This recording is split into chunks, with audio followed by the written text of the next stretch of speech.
Je suis le premier, le dernier, et le vivant.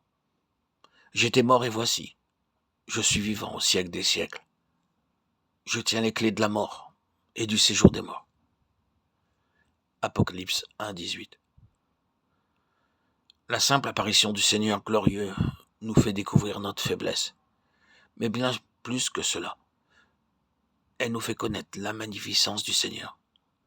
Il ne s'agit pas, en dernier lieu, de voir ce que nous sommes, mais de voir ce qu'est le Seigneur.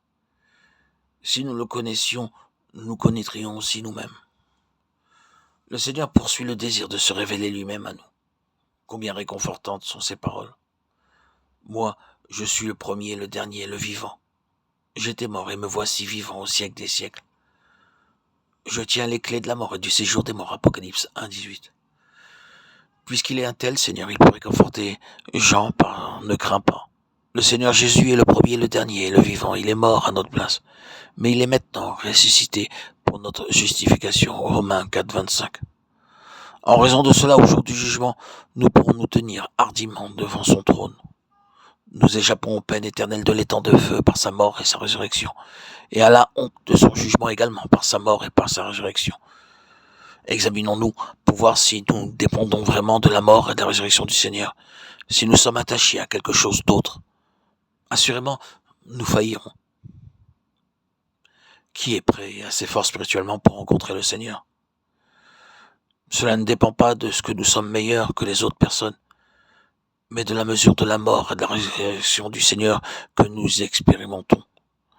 En effet, si nous sommes devenus une même plante avec lui par la conformité à sa mort, nous le serons aussi par la conformité à sa résurrection. Ainsi, vous-même, regardez-vous comme mort au péché. Romains 6, 5 et 11. Nous dépendons de la mort et de la résurrection du Seigneur pour notre salut. De la même manière, nous dépendons de sa mort et de sa résurrection pour vivre dans la victoire chaque jour. Le Seigneur Jésus a déjà accompli le si grand salut, que ce soit le salut des pécheurs ou celui des croyants. Et nous avons seulement besoin de le recevoir par la foi, afin qu'il devienne nôtre.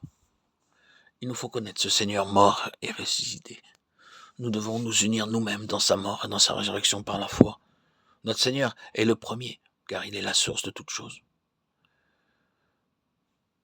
Il est aussi le dernier, car il est la finalité de toutes choses. En faisant la rétrospective de notre salut, nous pouvons constater que c'est le Seigneur qui nous a appelés premièrement. Ce n'est pas nous qui l'avons cherché. C'est lui qui nous a aimés le premier, et non pas nous qui l'avons aimé. Ainsi puissions-nous le connaître comme le premier.